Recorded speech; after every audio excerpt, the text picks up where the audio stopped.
All right, guys. I'm really going to try and make this short and sweet, I promise. Okay, we're talking about tangent planes. See how fast I'm going here? Okay, so the idea is we are going to look at a point, right? And f needs to be differentiable there. So, maybe I have some surface, and if it's an R3, it's nice and smooth if it's differentiable there. We kind of talked about that. What we're going to try and figure out is if I have a point right here. Well, the idea here is if I take any tangent line at this point, okay, any lines, any vectors that are tangent at this point, they all lie in this same plane. So I hope you guys kind of believe that, right?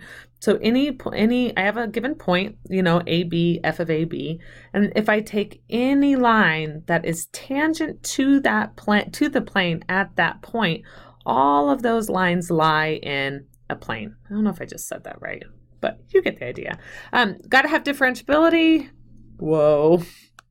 If we don't have differentiability, okay, if we don't have differentiability, like if we have something that looks like this, maybe, with kind of a peak in the mountain here. If you notice, if I can find tangent lines, these guys all lie in the same plane, but here these guys won't all lie in the same plane, or I could find different planes that contain tangents. So this is a situation we have. So there are two kind of ways we can think about these surfaces and how they are defined. So the first way is if we have a surface defined implicitly, okay? So what we're going to talk about first is how would I find the tangent plane, right, to a point, the tangent plane to the graph at a certain point if my function is defined implicitly. Like, for example, if I had like x squared minus xz plus y squared plus sine of z or something equals 0. Or even if it equals a constant, I can just move the constant over. Okay, so that's going to kind of drive the whole idea of these planes. Is this idea of the implicit, and then we'll use this result from the implicit to show explicit. What do I mean by explicit? Is if I can write z as x squared plus y squared, right? Because I don't have to have a function now anymore for this to work. Okay, so let's say we have this guy right here. Then let's consider the curve. I'm going to define it with a vector valued function, r of t, which equals x of t, y of t, and z of t that lies on the surface.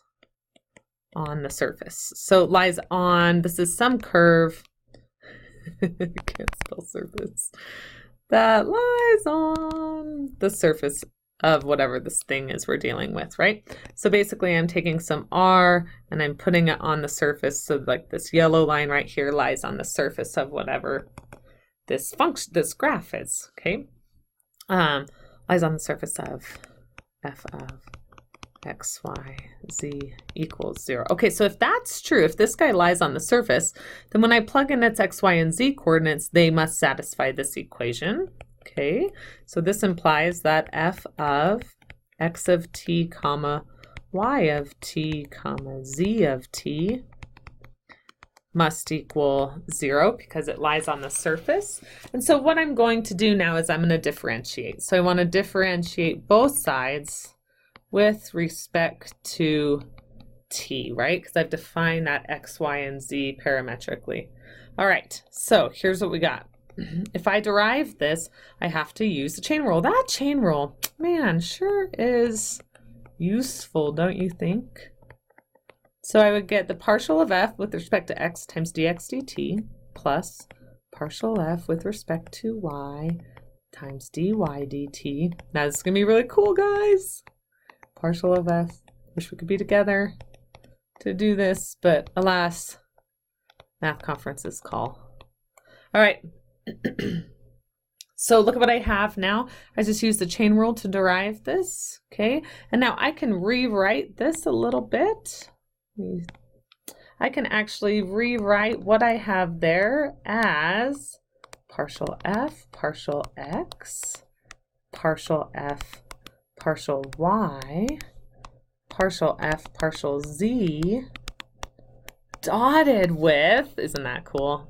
Dx dt, I love this. Comma dy dt, dz dt. Does that make sense? You can't answer. You're not in my office. All right. Now, of course, what is this? You know it. I know you're shouting it at the screen right now. What is this guy right here? Upside down triangle. Or the gradient of f, right? And then this is going to be dotted with, well, how can I describe this?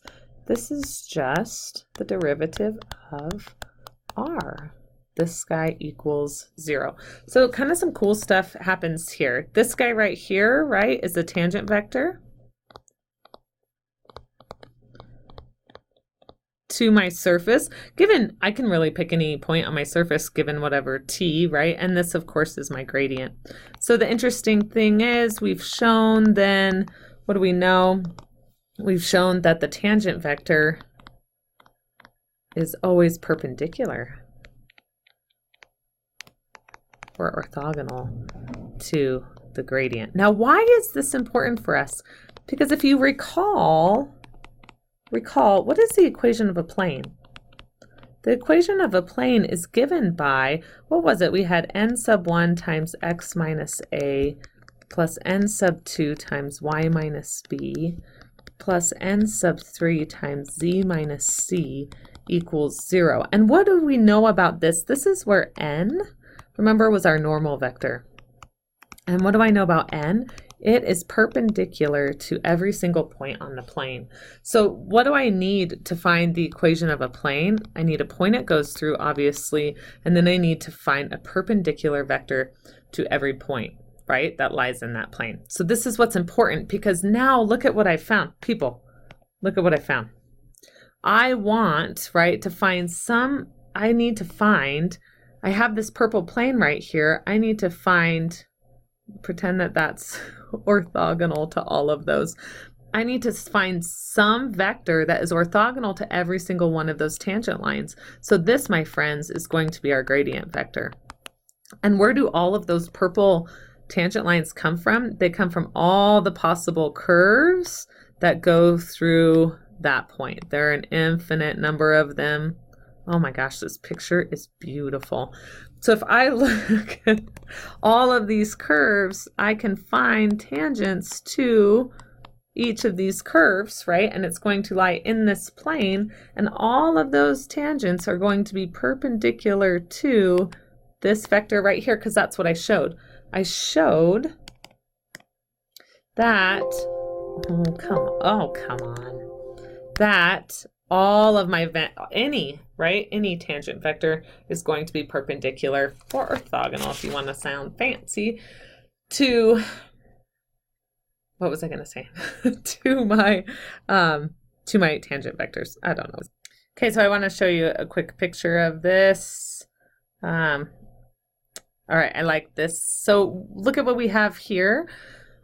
This is an example of one of the curves. So that green line right there would be one of the curves through that point P, and I can actually move that line around. See what I'm doing there? So notice as I move that line around, look at the red, that's my tangent line. It is always being perpendicular to the blue, which is my gradient, okay? And notice it is going to make a plane, okay?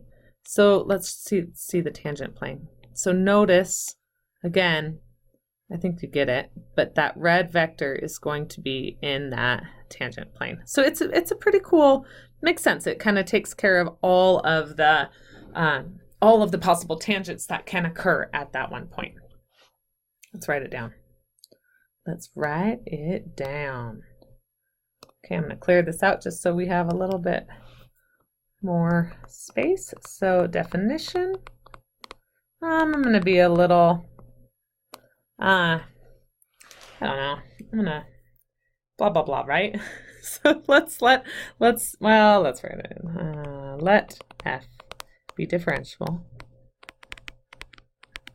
at some point, we'll call it P naught, with, right, f of ABC. Sorry, gradient of f of ABC not equal to 0, because that'd be silly. Then the plane tangent to this implicitly defined function, okay, at this point, the tangent plane is the plane passing through P naught orthogonal to the gradient, blah, blah, blah, is given by, you can write that stuff, look in your book, but is given by this. So what, remember, oh, did I erase it? I erased it, didn't I? Darn it, I shouldn't have done that. Oh well, so remember, what do I need to find the equation of a plane, recall, is n1 x minus a plus n2 y minus b plus n3 z minus c equals 0, where remember, what is the n1, n2, n3? That's the those are the components of my orthogonal vector. So in this case, what are the components of my orthogonal vector? It's my gradient, because my gradient is the vector that is orthogonal to all of the tangent lines, which we kind of saw in class, right? Oh no. I might run out of room. That'd be so sad. Equals 0. There we go. Sweet. Okay, so that's it. Pretty cool, huh? Let's do an example. Find the tangent plane, or the equation of a tangent plane to x squared over 4 plus y squared plus z squared over 9 equals 3 at -2, 1, -3. So this should be pretty simple. Let's find the gradient first of f. Let's just find this of x, y, z, and then we'll plug in our numbers. Okay, so partial with respect, now I know this isn't set equal to 0, but okay, do you want to feel better? Let me have you feel better. -3 equals 0. There you go. But when I take derivatives, it's not going to matter anyway. So, all right. So the derivative partial with respect to x is, I believe, 1/2 x. Partial with respect to y is 2y. Partial with respect to z is 2/9 z. Okay. Now let's find the gradient of f evaluated at -2, 1, -3. So it looks like our perpendicular vector, right, is going to be -1, 2, and then what, -2/3, right? I think so. I'm just making sure. Does that point actually lie 1? Huh. I'm just like looking to see if this point actually lies on that line. 1 plus 1 is 2. 1. Yeah. Okay, sorry. I was just making sure I didn't make a mistake there. All right, so there's my perpendicular vector. So that's what I'm going to put for here, here, and here. And then I just plug and chug. That's it. So I get -1 times x minus a -2 would be +2. Grabbing these guys now right here. +2 times y minus 1.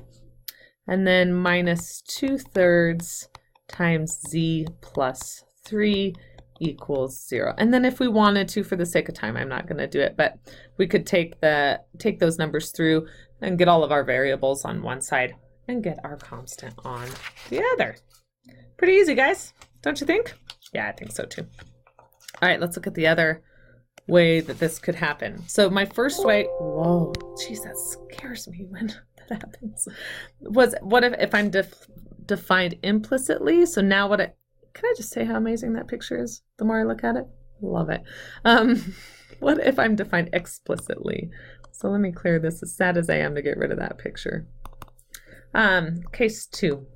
What if I have z equals f of x, y? Okay, how would I find the tangent plane? What would be different about my tangent, or the equation of my tangent plane if I was given this? Now, the thing is, we can always make this an explicit or implicit form, right? By just setting this equal to 0. So what I'm going to do is just subtract that I'm going to subtract that f of x, y, and I'm going to set this equal to 0. So what that gives me is now this is my f of X, Y, Z, as you see, okay? So let's see